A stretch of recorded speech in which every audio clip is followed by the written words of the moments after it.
ರಾಜ್ಯಾದ್ಯಂತ ಬಿಸಿಲಿನ ತಾಪಮಾನ ಏರಿಕೆ ಆಗ್ತಾ ಇದೆ. ಅದರಲ್ಲೂ ಕಾಫಿನಾಡು ಚಿಕ್ಕಮಗಳೂರಿನಲ್ಲಿ ದಿನದಿಂದ ದಿನಕ್ಕೆ ಗಣನೀಯ ರೀತಿಯಲ್ಲಿ ಗರಿಷ್ಠ ಉಷ್ಣಾಂಶ ದಾಖಲಾಗ್ತಾ ಇರುವಂಥದ್ದು. ಇವತ್ತು 34 ಡಿಗ್ರಿಯಷ್ಟು ಉಷ್ಣಾಂಶ ದಾಖಲಾಗಿದೆ. ನಾವೀಗ ಕೇವಲ ಮನುಷ್ಯರಿಗೆ ಮಾತ್ರವಲ್ಲ, ಪ್ರಾಣಿಗಳಿಗೂ ಕೂಡ ನೀರಿನ ಮತ್ತು ಬಿಸಿಲಿನ ಎಫೆಕ್ಟ್ ತಡ್ತಾ ಇದೆ. ನಾವಿವಾಗ ರಾಜ್ಯದಲ್ಲಿ 2 ಕೃಷ್ಣಮೃಗ ಮೀಸಲು ಸಂರಕ್ಷಿತ ಪ್ರದೇಶ ಇದೆ. ಅದರಲ್ಲಿ ಚಿಕ್ಕಮಗಳೂರಿನ ಕಡೂರಿನ ಬಾಸಾಪುರ ಕೃಷ್ಣಮೃಗ ಕಾವಲಿನಲ್ಲಿದ್ದೇವೆ.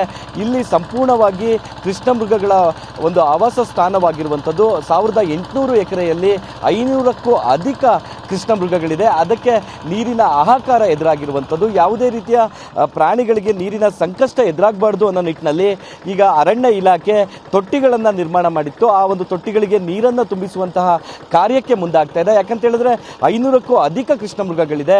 ಅಲ್ಲಿ ನೀರಿನ ಸಮಸ್ಯೆ ಕೃಷ್ಣಮೃಗಗಳಿಗೆ ಆಗಬಾರ್ದು ಎಂಬ ನಿಟ್ಟಿನಲ್ಲಿ ಮುಂಜಾಗ್ರತಾ ಕ್ರಮವನ್ನು ಅರಣ್ಯ ಇಲಾಖೆ ವಹಿಸಿರುವಂಥದ್ದು. ನಾವಿಲ್ಲಿ ದೃಶ್ಯದಲ್ಲಿ ನೋಡ್ಬೋದು, ಟ್ಯಾಂಕರ್ ಮೂಲಕ ಏನು ಸಿಮೆಂಟಿನ ಒಂದು ತೊಟ್ಟಿಯನ್ನು ಮಾಡಲಾಗಿದೆ. ಆ ಒಂದು ತೊಟ್ಟಿಗೆ ನೀರನ್ನು ಹರಿಸುವಂತಹ ಒಂದು ಕಾರ್ಯವನ್ನು ಮಾಡಲಾಗ್ತಾ ಇದೆ. ಈ ಪ್ರದೇಶವನ್ನು ನಾವು ನೋಡ್ಬೋದು, ಸಂಪೂರ್ಣವಾಗಿ ಬಯಲು ಪ್ರದೇಶ ಮತ್ತು ಒಂದು ಹುಲ್ಲುಗಾವಲಿನ ಪ್ರದೇಶದಂಥ ಒಂದು ಪ್ರದೇಶ. ಇಲ್ಲಿ ಕುರ್ಚಿಲು ಗಿಡಗಳು ಇರುತ್ತೆ. ಇದೇ ಜಾಗದಲ್ಲಿ ಕೃಷ್ಣಮೃಗಗಳು ಸಾಕಷ್ಟು ಸಂಖ್ಯೆಯಲ್ಲಿ ಇರುವಂಥದ್ದು. ಜೊತೆಗೆ ನಾವಿಲ್ಲಿ ಕೆಳಗಿನ ಪರಿಸ್ಥಿತಿಯನ್ನು ನೋಡ್ಬೋದು, ಸಂಪೂರ್ಣವಾಗಿ ಹುಲ್ಲುಗಳು ಕೂಡ ಒಣಗಿ ಹೋಗಿದೆ.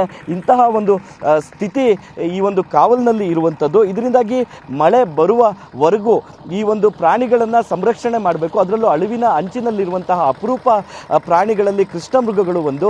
ಯಾವುದೇ ರೀತಿಯ ನೀರಿನ ಸಮಸ್ಯೆ ಎದುರಾಗಬಾರ್ದು ಎಂಬ ನಿಟ್ಟಿನಲ್ಲಿ ಅರಣ್ಯ ಇಲಾಖೆ ತೊಟ್ಟಿಗಳನ್ನು ನಿರ್ಮಾಣ ಮಾಡಿ ನೀರನ್ನು ತುಂಬಿಸುವ ಕಾರ್ಯಕ್ಕೆ ಮುಂದಾಗಿದೆ. ಕ್ಯಾಮ್ರಾ ಪರ್ಸನ್ ಹರೀಶ್ ಜೊತೆ ಅಶ್ವಿತ್ ಮಾವಿನಗುಣಿ, TV9 ಚಿಕ್ಕಮಗಳೂರು.